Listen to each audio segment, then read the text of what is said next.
do we grow ginger? Now, I've just harvested this ginger. Isn't this impressive? So how do you actually grow it? This video is going to show you what you need to know. How are we going to grow this? Because I tell you what, it's really easy and it's awesome to watch the journey of. As every story says, we start off with something. Now, normally within gardening, we start off with a seed. When it comes to ginger though, we start off with the ginger root itself.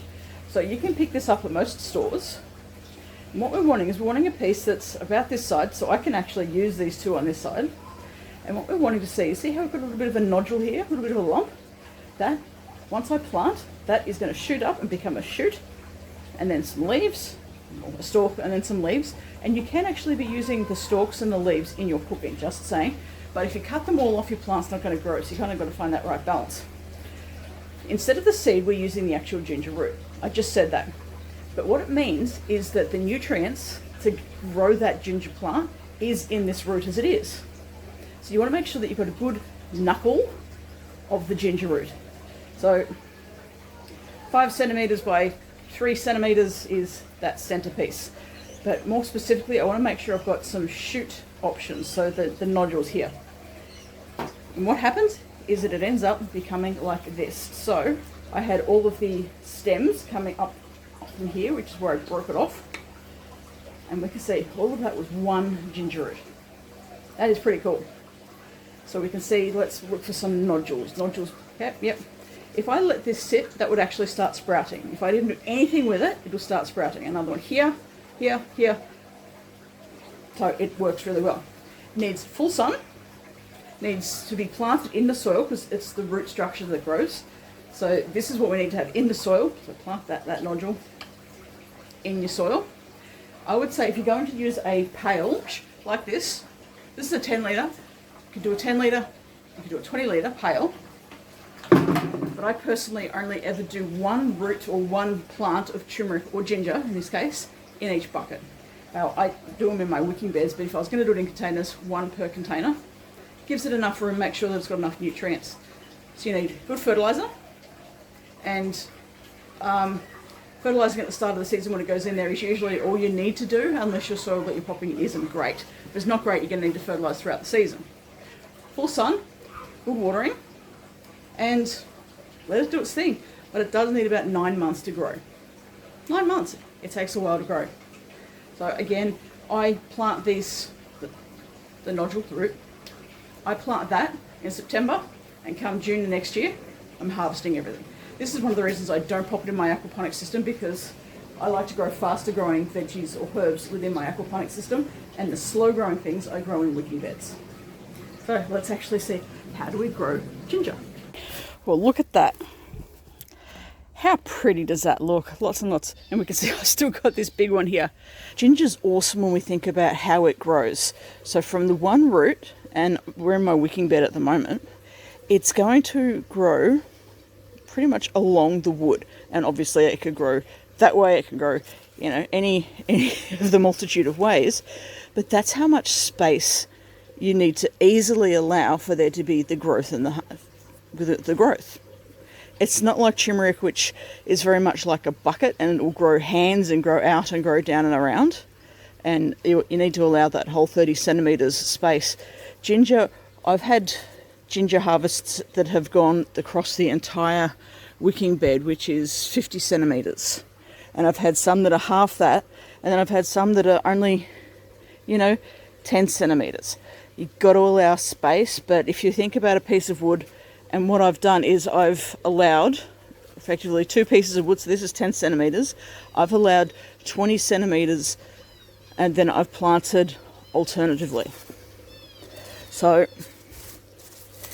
we can plant a piece here when we go down into the soil, and well, you can see actually there's one already planted there, and it's starting to, actually, I think that's turmeric. That is turmeric.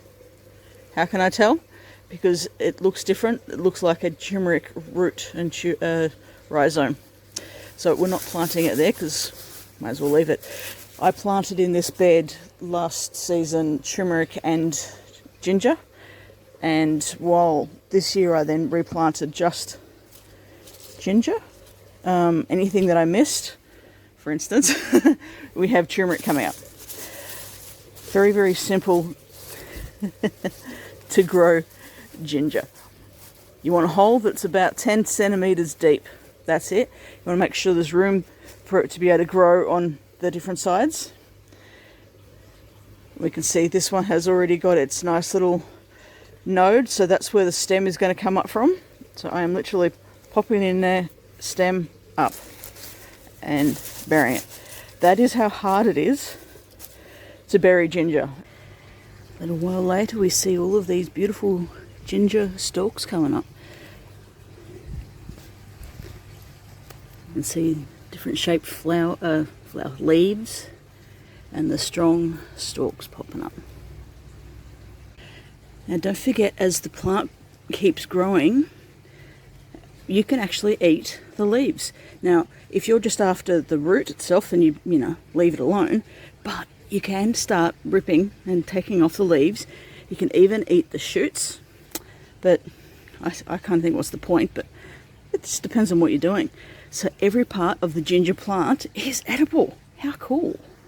These are the leaves of the ginger. These are the leaves of the turmeric. They grow really well together. You just got to make sure that they do have enough room and enough depth. Again, what we're wanting is we're actually wanting these ginger roots that we can see are starting to harvest. With the turmeric, and there's a difference between the turmeric and the ginger is very much at the top. You can start to see it now, whereas the turmeric we actually had to dig down. And it's a little dry here. If I try to pull this up, I might miss some of the root. So I personally like to try to just dig around it a little bit so I can see. There it is. Okay, so one small little root there. Perfect. Remember, we've got the ginger root, and we can use some of the stalk when it's nice and green like this too. I personally use a lot more turmeric than I do ginger, so I only ever grow a couple of plants. So I'll just move you over so you can see.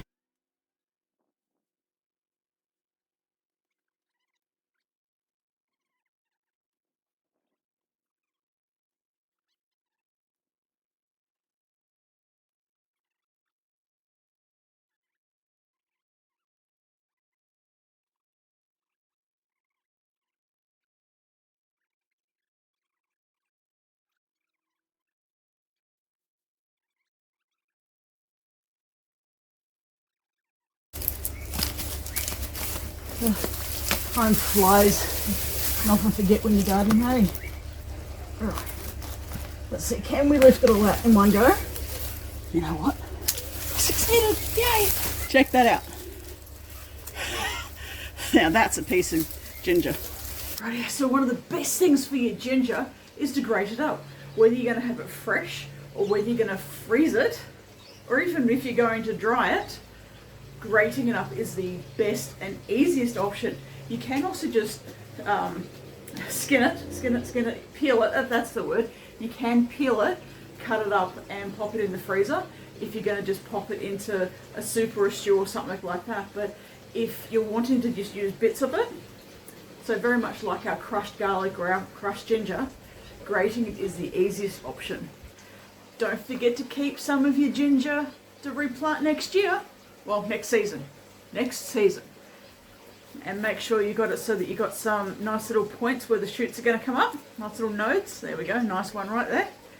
And remember, you need a good sized knuckle so to be able to grow it from scratch again. I have my stash ready. Have you got yours?